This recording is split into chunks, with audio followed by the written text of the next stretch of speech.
ब्रह्मांड के शुरुआती काल में आकाश की गोद में चंद्रमा अपनी पूरी आभा के साथ चमकते थे। प्रजापति दक्ष की 27 पुत्रियों नक्षत्रों से विवाह के बाद उनके जीवन में खुशियां तो थीं, लेकिन उनका हृदय केवल रोहिणी के लिए धड़कता था। बाकी बहनें उपेक्षा की अग्नि में जल रही थीं। पिता होने के नाते जब दक्ष का धैर्य जवाब दे गया तो उन्होंने क्रोध में आकर चंद्रमा को श्राप दे दिया। जिस सौंदर्य पर तुम्हें इतना अभिमान है वह धीरे धीरे धूल में मिल जाएगा। तुम अपनी चमक खो दोगे और क्षय रोग यानी विनाश की ओर बढ़ोगे।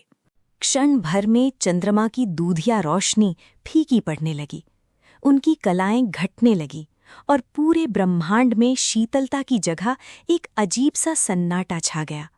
वनस्पति सूखने लगी और देवताओं के चेहरे पर चिंता की लकीरें खिंच गईं। जब चंद्रमा का अस्तित्व मिटने की कगार पर था, तब ब्रह्मा जी ने उन्हें एक अंतिम आशा दी, प्रभास क्षेत्र।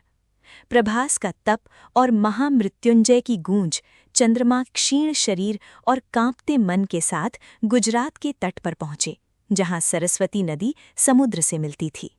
वहां उन्होंने मिट्टी का एक शिवलिंग बनाया और मृत्यु को जीतने वाले मंत्र का जाप शुरू किया। दिन बीते, महीने बीते, चंद्रमा अब केवल एक बारीक रेखा की तरह बचे थे। तभी प्रभास की लहरों को चीरती हुई एक दिव्य ज्योति प्रकट हुई।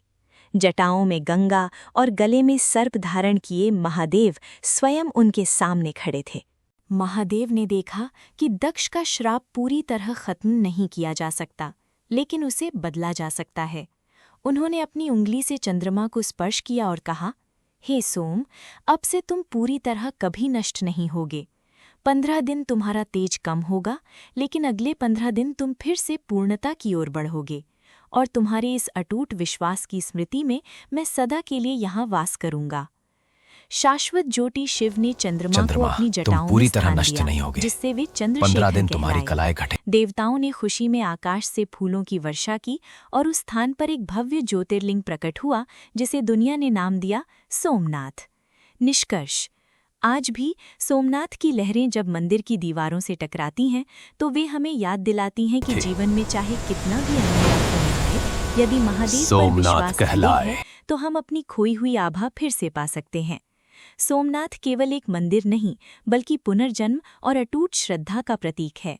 जब मुख्य मंदिर खंडित अवस्था में था, तब इंदौर की महारानी अहिल्याबाई होलकर ने 1783 में इस मंदिर का निर्माण करवाया था, ताकि पूजा अर्चना सुचारू रूप से चलती रहे।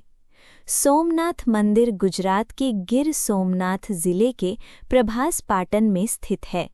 ये हिंदुओं का एक अत्यंत प्राचीन और पवित्र तीर्थ स्थल है।